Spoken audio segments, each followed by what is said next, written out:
Evangelho de São Marcos, no capítulo 9, no versículo 29. O tema dessa mensagem é resgatando almas para Cristo.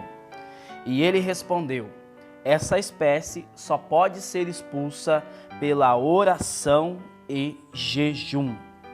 Imagine você que uma criança de 2 anos está se afogando e você de repente vê essa criança gritando e se afogando, mas nesse dia está fazendo muito frio. O que você faria? Você pularia nesse lago para salvar essa criança ou você, por causa do frio, ficaria olhando ela se afogar? Tenho certeza que você não mediria esforços, arriscando até mesmo a sua vida para salvar essa criança deste afogamento. Muitas pessoas não sabem disso, mas quando nós nos colocamos a orar e a jejuar, nós podemos salvar não apenas uma vida, mas milhares de almas para Cristo.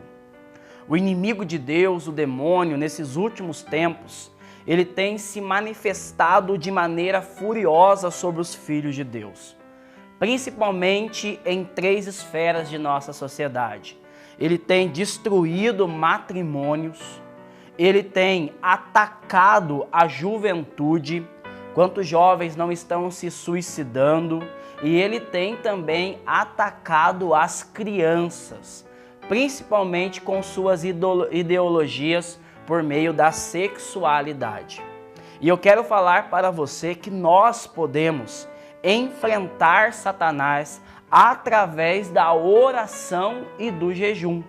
Muitas vezes nós estamos perdendo batalhas espirituais justamente porque nós estamos abandonando essas 2 grandes armas, a oração e o jejum. Nesse texto, nós vemos que uma criança está sob a possessão de um demônio e os discípulos não conseguem expulsar esse demônio. Jesus, primeiramente, ele vai criticar os discípulos, dizendo: ó geração incrédula, até quando eu vou ficar convosco? E ele, com uma palavra, liberta o menino daquele demônio. Os discípulos, após esse acontecimento estrondoso, eles se aproximam de Jesus e eles vão perguntar para Jesus por que eles não conseguiram expulsar esse demônio. É quando Jesus dá a resposta que está em Marcos, no capítulo 9, no versículo 29. Essa espécie de demônio só pode ser expulsa por meio da oração e do jejum. Então a oração, ela é poderosa.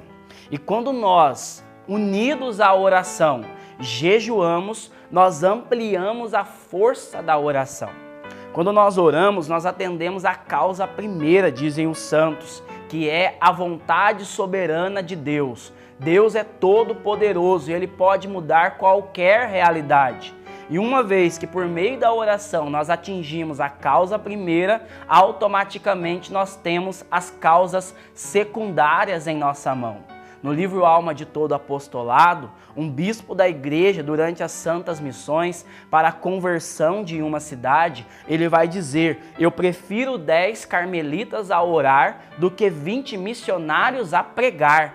Porque se no mundo existem muitas guerras, é porque existem mais batalhas do que oração.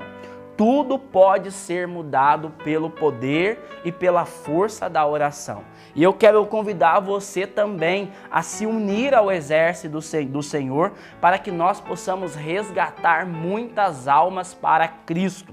Tenha uma vida profunda de oração, visite muitas vezes o sacrário, reze o terço todos os dias, leia a palavra de Deus, faça a sua oração pessoal, interceda pelas pessoas e pelo menos uma vez por semana jejue, dedique algumas horas em abstinência e em mortificação e ofereça a sua vida com as suas orações como um sacrifício santo e agradável a Deus. E nós vamos experimentar diante dos nossos olhos o poder de Deus.